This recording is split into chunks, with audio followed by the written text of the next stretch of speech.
नमस्कार। मैं Acharya doctor Dilip Kumar PhD gold medalist Navyug Jyotish Shikshan संस्थान की पाठशाला में आपका स्वागत करता हूं। ये एक क्वेश्चन आंसर की नई वीडियो है जिसमें मैं अपने यूट्यूब के फैंस का, मेरे स्टूडेंट्स का और ज्योतिष के जिज्ञासुओं का क्वेश्चन का आंसर देता हूं। अगर वो किसी पैरामीटर में उलझ गए हैं या कोई नियम समझ नहीं आ रहा तो मैं उन्हें समझा देता हूँ। आज सबसे पहला क्वेश्चन है, मेरे व्हाट्सएप पे आया, नाम नहीं है, अननोन पर्सन है। गुरुजी, स्कॉर्पियो लगन में 7th हाउस में मून एंड केतु बैठे हैं और जुपिटर 11th हाउस में है जिसकी दृष्टि 7th हाउस पर है। मैरिड लाइफ कैसी के बारे में क्या कहा जा सकता है, कैसी रहेगी? देखो, मैरिड लाइफ के लिए हमेशा ध्यान रखना, सप्तम भाव सप्तमेश और कारक शुक्र, अगर स्त्री हो तो साथ में गुरु को भी, इन सब बिंदुओं पर विचार किया जाता है। आपने ये तो बता दिया कि 7th हाउस पर चंद्रमा और केतु बैठे हैं और ये चंद्रमा उच्च का बैठा हुआ है और गुरु की उस पर दृष्टि आ रही। इसके हिसाब से केतु जो परेशानियां पैदा करेगा गुरु उसे ठीक कर देगा। लेकिन आपने शुक्र के बारे में नहीं बताया जो 7th लॉर्ड भी है और विवाह का कारक भी है। शायद मेरे हिसाब से ये शुक्र केंद्र में बैठा हुआ है, 4th हाउस में बैठा हुआ है, तो यानी कि मैरिड लाइफ अच्छी रहेगी क्योंकि शुक्र पर कोई पाप ग्रह प्रभाव नहीं दिख रहा, तो इसलिए मैरिड लाइफ अच्छी रहेगी, घबराने वाली कोई बात नहीं है। इसके बाद है नेक्स्ट क्वेश्चन सुमित असेरी जी का। आदरणीय सर नमस्कार, पीड़ित ग्रह और अशुभ ग्रह में क्या अंतर है, इसके फलों में क्या अंतर होता है? अशुभ ग्रह हर कुंडली के हिसाब से बदलते जाते हैं। कुंडली का 6ठा भाव, 8वां भाव और 12वां भाव, ये त्रिक भाव होते हैं। त्रिक भावों के स्वामी उस पर्टिकुलर कुंडली के लिए अशुभ ग्रह हैं। इसमें आप 3rd लॉर्ड भी और 11th लॉर्ड भी, उनको भी ऐड कर दीजिए क्योंकि ये अपनी महादशा अंतरदशा में हेल्थ प्रॉब्लम जरूर देते हैं। और पीड़ित ग्रह वो होता है जिस ग्रह पर पाप ग्रह का प्रभाव हो, यानी कि पाप ग्रह उसके साथ बैठा है या उसे दृष्टि दे रहा है, तो वो पीड़ित हो जाता है। पीड़ित ग्रह कई बारी कारक ग्रह भी बन जाते हैं, लग्नेश भी बन जाते हैं, नवमेश पंचमेश भी बन जाते हैं, तो वो अपने शुभ फलों में कमी कर सकते हैं। लेकिन जो अशुभ ग्रह हैं वो तो अपनी महादशा अंतरदशा में अशुभ फल देंगे ही देंगे। अब मान लो लग्नेश है, उसके साथ कोई पाप ग्रह बैठा हुआ है तो वो पीड़ित हो गया। पीड़ित होने के कारण उसमें 20-25% शुभ फलों में कमी आ जाएगी, लेकिन अशुभ फल फिर भी नहीं देगा। वो शुभ फलों में कमी आएगी, अशुभ फल फिर भी नहीं देगा। लेकिन अशुभ ग्रह जो होता है कुंडली का, वो तो अशुभ फल देगा ही देगा। नेक्स्ट क्वेश्चन है केशव अय्यर जी का।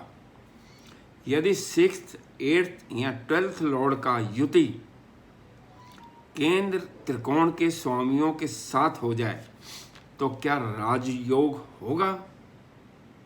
नहीं होगा, नहीं होगा। यदि शनि, राहु, केतु केंद्र त्रिकोण के स्वामियों पर दृष्टि डाल रहे हों तो राजयोग होगा या नहीं होगा? राहु केतु के कारण तो नहीं बनेगा। शनि को हमें देखना पड़ेगा वो केंद्र त्रिकोण के किस भाव का स्वामी है, क्योंकि केंद्र और त्रिकोण के स्वामियों का आपस में संबंध राजयोग बनाता है। नेक्स्ट क्वेश्चन है वीके चड्डा का। सर वृष लगन में वीनस 7th हाउस में तुला राशि में है।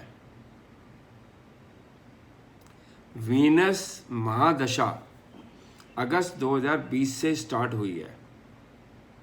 सूर्य 6th हाउस में,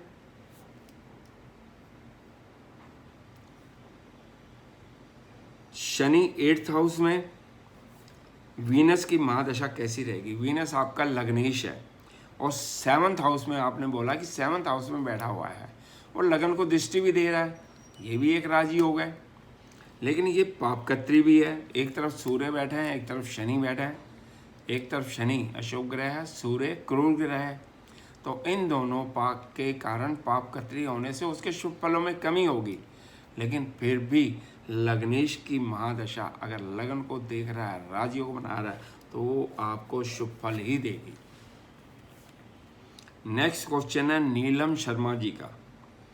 64वां नवांश नहीं समझ आया गुरुजी, थोड़ा डिफिकल्ट है, प्लीज़ थोड़ा इजी करके बताएं।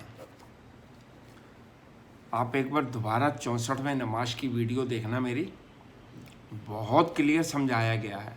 मैं आपको थोड़ा सा फिर दोबारा हिंट देता हूँ। नवांश कुंडली में चंद्रमा जहाँ बैठा है उसे 1st हाउस मानिए और वहाँ से 4th हाउस देखिए। मान लो तुला राशि में बैठा हुआ, नवांश का लगन कुछ भी हो सकता है, चंद्रमा को चेक करना है, तुला राशि में बैठा है तो तुला को 1st मानना है। तुला के बाद 2nd वृश्चिक, 3rd धनु और 4th क्या हो गया? मकर राशि, उसका स्वामी शनि है। तो चंद्रमा से 4थे भाव में जो राशि है नवांश कुंडली में, उस राशि के स्वामी को 64वां नवांश कहते हैं। बहुत इजी है, कोई दिक्कत नहीं है।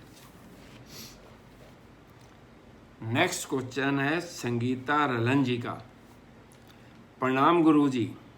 गुरुजी, अगर टॉरस लगन में शुक्र 8th हाउस में हो तो क्या उसका दान करना चाहिए?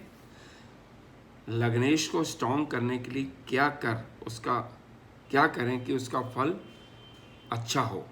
सबसे पहली बात, वृष लगन में आपने बोला शुक्र लग्नेश होकर 8th हाउस में बैठा है, तो उसका दान करना चाहिए या नहीं करना चाहिए? बिल्कुल नहीं करना।